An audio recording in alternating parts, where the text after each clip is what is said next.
நண்பர் ஒருத்தர் ஒரு யூடியூப் லிங்க் வந்து நம்ம வாட்ஸ்அப்ல அனுப்பியிருந்தார். அது என்னன்னு ஓபன் பண்ணி பார்த்தோம்னா, சாட்டை துரைமுருகனுடைய ஒரு வீடியோ. அந்த வீடியோ என்னன்னா, செந்தில் மல்லர் இருக்கார் இல்லையா? அண்மையில வந்து திருநெல்வேலியில் ஒரு ஆர்ப்பாட்டத்துல கலந்துக்கிட்டு முத்துராமலிங்க தேவர் பத்தி சில விஷயங்களை பொதுவெளியில் பேசினார். அது பேசுனதுல இருந்து அந்த சமூகத்தினுடைய பல சின்ன சின்ன அமைப்புகள் எல்லாம் அங்கு இங்கும் ஒரு வீடியோ போட்டுட்டு அதெல்லாம் தொடர்ந்து நம்ம பார்த்துட்டு தான் இருக்கிறோம் சமூக வலைதளங்கள்ல. அதுக்கு இவர் ஒரு கண்டன வீடியோ போட்டிருக்காரு. பயங்கர ஆக்ரோஷமா, அப்பா அந்த கண்ணுல அந்த இது சாமி படத்துல சொல்லுவாரு விக்ரம பார்த்து, ஏய் அவன் காது ஆடிச்சு பாத்தியா அப்படின்னு. இவன் காது மட்டும் ஆடல, கண்ணு காது மூக்கு மூளை நரம்பு வரைக்கும் கிடுகிட்டு கிட்டுன்னு ஆடி அந்த வீடியோல பார்த்தா கண்ணுல சந்திரமுகிக்கு மேல அந்த கண்ணுல ஃபயர்.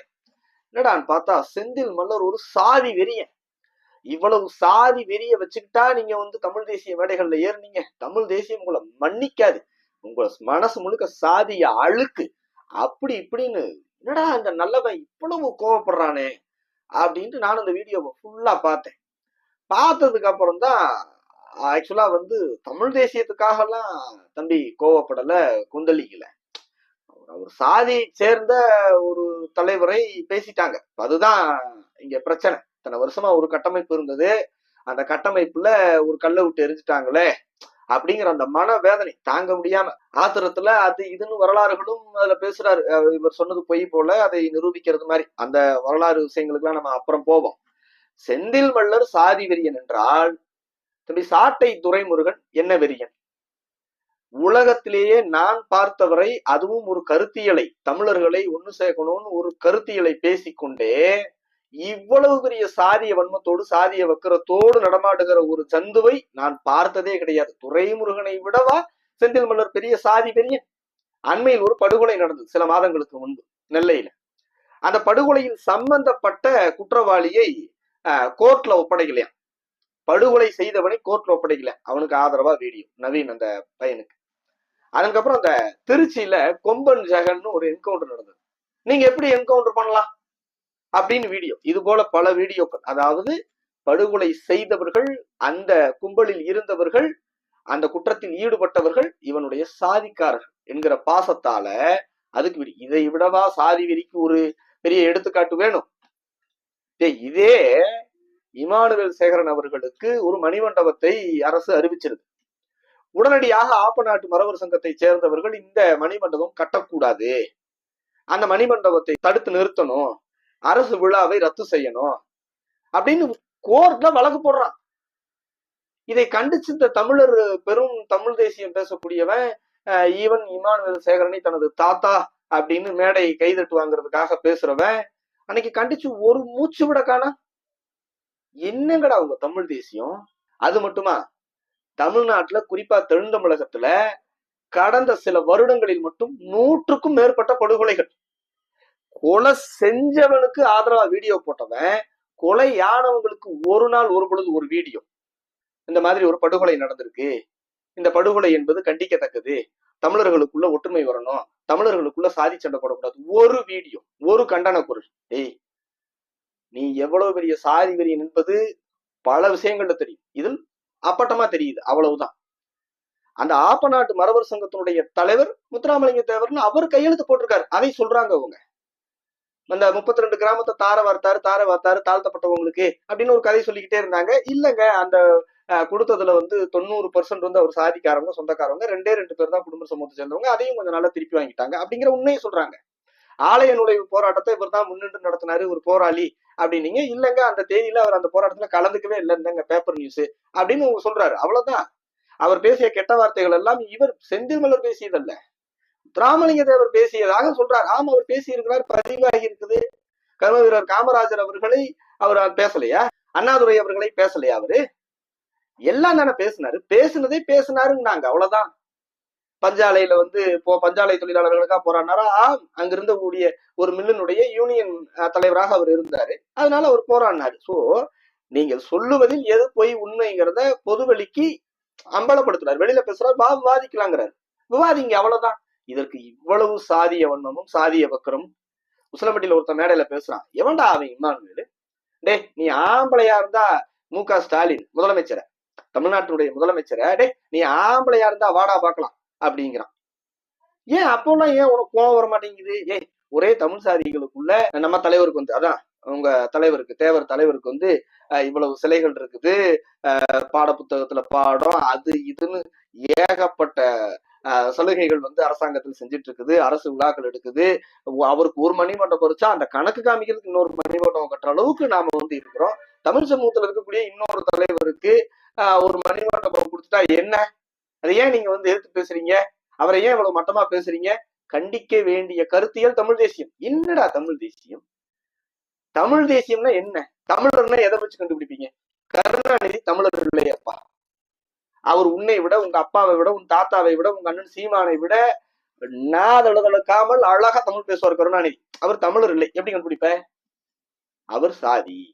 இப்ப நான் தமிழர், நீ தமிழர், எதை வச்சு? நீ தமிழ் சாதி. இப்படிதான் கண்டுபிடிக்க முடியும். தமிழர் என்கிற அடையாளத்தை நிறுவ வேண்டுமானால் தமிழ் பேசக்கூடிய சாதி, அதுதான் அடிப்படை. தமிழ்நாட்டுல பல சாதிகள் தனது தாய்மொழியை மறந்து துறந்து தமிழ் மட்டும்தான் பேசுறாங்க. ஆனால் அவர்கள் தமிழை தாய்மொழியாக கொள்ளாத ஒரு சாதியை சேர்ந்தவர்கள். அந்த அடையாளத்தை மாற்ற முடியுமா? பெரியாருங்கிறவர் தமிழர் இல்லை. எப்படி கண்டுபிடிச்ச? அவருடைய சாதி. நீ சாதிக்கு அப்பாற்பட்ட தத்துவத்தை பேசக்கூடியவன். ஏன் உனக்கு இவ்வளவு பொங்குற, அப்படி இது பண்ற? தேவர் சமூகம், தேவர் சமூகம்ங்கிற. தேவர் என்பது ஒரு சமூகமா? தேவர் என்பது ஒரு சமூகமா? அப்படி தேவர் என்பது ஒரு சமூகம் என்று நீ சொன்னாய் என்றால், தன் சமூக பெயரை தேவர் என்ற தன் வாழ்நாளின் இறுதி வரை தன் சாதி பெயரை போட்டுக் கொண்டவர் தமிழ் தேசிய அடையாளமாக எப்படி ஆவாரு? முத்துராமலிங்க தேவரை விமர்சிச்சா தமிழ் தேசியம் எப்படி கோவப்படலாம்? தமிழ் தேசியத்துக்கும் முத்துராமலிங்க தேவருக்கும் என்ன சம்பந்தம்? தேவர் என்கிற ஒரு சாதி அடையாளத்தை தூக்கி சுமந்தவருக்கும் தமிழ் தேசியத்துக்கும் என்ன சம்பந்தம்? என்னங்கடா உன் நிலைப்பாடு? பாரு, உன்னோடு ஒப்பிடும் பொழுது செந்தில் மல்லர் 1000 மடங்கு நேர்மையான ஒரு ஆள் தான். காரணம், அவர் தன்னை செந்தில் மல்லராகத்தான் அடையாளப்படுத்திக் கொண்டு உங்கள் மேடைகளில் ஏறுகிறார். அவர் ஒரு காலத்திலும் உன்னை போல மறைச்சிட்டு ஒழிச்சிட்டு மனசு முழுக்க சாதிய வன்மத்தையும் வெறியையும் வச்சுக்கிட்டு வெளியே உதட்டுல மட்டும் தமிழ் பேசல. அவர் தன் அடையாளத்தோடு இருக்கிறார். தமிழர்களுடைய அடையாளம் என்பது இது மாதிரி தொழில்முறை பெயர்களால் ஆன, காரண பெயர்களால் ஆன, சாதியின் அடையாளங்களால் கட்டமைக்கப்பட்டதுதான் அப்படின்னு அவர் நேர்மையா இருக்கிறார். உன்னை போல ஒளிஞ்சுக்கல, மறைஞ்சுக்கல, உன்னை போல பித்தலாட்டம் செய்யல, பிராடுத்தனம் செய்யல. சாதி வெறியனா? சாதி அதெல்லாம் பேசுறதுக்கு ஒரு அருகதை வேண்டாமா துரைமுருகா? உன்னை விட சாதி வெறியன் உண்மையாவே கட்சியிலேயே அவனுக்கு மாட்டான். தெரிஞ்சுக்கும் முதல்ல. கொம்பன் படத்தை ஏன் எதிர்த்தோம்? தலைவர் டாக்டர் ஐயா ஏன் எதிர்த்தாரு? அதுல பல காட்சிகள் வெட்டப்பட்டுச்சு. அந்த காட்சிகளை நீங்க பார்த்திருக்க வாய்ப்பு கிடையாது. அப்ப எல்லாரும் நின்று மூக்குல தண்ணி வச்சுக்கிட்டாங்க. 82 இடத்துல காட்சிகள் வெட்டப்பட்டது. என்ன காட்சிகள் வெட்டப்பட்டது? நேரடியாகவே இந்த நாட்டுக்குள் நாடு கட்டமைப்பு, இந்த 4 நாடு 5 நாடு 7 நாடுன்னு ஒரு கட்டமைப்பு இருக்கு இல்லையா சிவகங்கை அந்த பகுதிகளில், அந்த கட்டமைப்பை அடிப்படையாக கொண்டு ஒரு படம் எடுத்தாங்க. அந்த படத்தை நாம வரவிடல. அந்த 82 காட்சிகளை நீக்கினதுக்கு அப்பதான் வந்தது. கச்சிதத்துல படுகொலை நடந்தது அந்த நாடுங்கிற கட்டமைப்பை வச்சுதான். கண்டதேவி தேர்வடம் பிடிச்ச அந்த பிரச்சனை அந்த நாடுங்கிற கட்டமைப்பு அடிப்படையாக கொண்டு வந்தான். இன்னைக்கும் கூட ஐயா இமானுவேல் சேகரனார் அவர்களுக்கு மணிமண்டபம் அமைக்க கூடாதுன்னு பெட்டிஷன் போடுறான், மனு கொடுக்குறான். ஆப்பநாடு மரபர் சங்கம்ங்கிற பேர்ல. தமிழ்நாட்டுல தென் தமிழகத்துல நடக்கக்கூடிய பல சாதி வெறியாட்டங்களுக்கு, சாதிய படுகொலைகளுக்கு, சாதிய பிணக்குகளுக்கு, சாதிய சமனற்ற தன்மைக்கு காரணம் அடிப்படையே ஆப்பநாடு மரவர் சங்கம் தான். அந்த சங்கத்தை தடை செய்யணும். அந்த சங்கத்தினுடைய தலைவராக இவர் சிக்னேச்சர் பண்ணியிருக்காரு, இவர் கையெழுத்து போட்டிருக்கிறார். அதை சொல்றாங்க. ஒரு சங்கம் சமூகத்துல எல்லா இடத்துலயுமே நேர் எதிராக சமூக சகோதரத்துவத்துக்கு சமத்துவத்துக்கு எதிராக நிற்கும் பொழுது அந்த சங்கத்தை கவுண்டர் பண்றாங்க. நீ ஏன்டா நீ வந்து இந்த மணிமண்டபத்துக்கு எதிராக நிக்கிற? இது எங்க இருந்து தொடங்குது? இந்த ஆணி வேறு எங்க? நீ அப்ப கண்டிச்சிருந்தேன்னா இந்த தேவையே வந்திருக்காது. அப்போ அதாவது மணிமண்டபத்துக்கு எதிராக ஒரு ஆப்பநாடு மரவர் சங்கத்தினுடைய நிர்வாகி ஒருத்தர் வழக்கு தொடுத்தார் இல்லையா? அப்பவே நீங்க தமிழர்களாக இருங்க, தமிழர்களுக்குள் பிணக்கு வேண்டாம் நீ பேசியிருந்தேன்னா இன்னைக்கு இந்த பிரச்சனையே வந்திருக்காது. நீன்னா நீ கிடையாது. இன்னைக்கு பொங்குற எல்லாருமே எத்தனை எத்தனை திட்டங்கள், எவ்வளவு கோரிப்பாளையத்தில் இருக்கக்கூடிய தேவர் சிலை அந்த விழா நடக்கும் பொழுது 3 நாள், அந்த அக்டோபர் மாசம் நடக்கக்கூடிய விழா நடக்கும் பொழுது 3 நாளுமே அந்த ஆஸ்பத்திரிக்கு போக முடியுமா ஆட்கள்? எவ்வளவு பெரிய டிராபிக், எவ்வளவு பெரிய இடையூறு. இவ்வளவு இடையூறுகளுக்கு நடுவிலும் கூட அந்த சிலை இருக்குல்ல, அதையும் சகிச்சுக்கிட்டு தானே எல்லாரும் போறாங்க வராங்க. இது இவர் மட்டும் தான் பேசுறாரா? பலரும் பேசுறாங்க. நாடார் சமூகத்தை சேர்ந்தவர்களுடைய பலருடைய காணொலிகளை நண்பர்கள் அனுப்பிச்சு வச்சாங்க. யாதவர் சமூகத்தை சேர்ந்தவர்கள் பலரும் பல வீடியோக்களை அனுப்புறாங்க. ஆரம்பத்தில் அவர் செய்ததை சொல்லி காட்டுறாங்க. That's all. ஒரு பிம்பம் ஒண்ணு இருக்குது, அதை உடைஞ்சிட கூடாதுன்னு நீ பாடாப்படுற இல்ல, தவிக்கிறேல. அதே போலதானே இங்கேயும் இருக்கும், அதே போலதானே இவர்களும் இருக்கும். சோ சரினா சரி, தவறுனா தவறு, அந்த இடத்துல தானே நிக்கணும். அதை விட்டுட்டு ஏதோ உனக்கு இல்லாத சாதி வெறி அவர்களுக்கு விட்டதை போல நீதான் சாதி வெறியன்,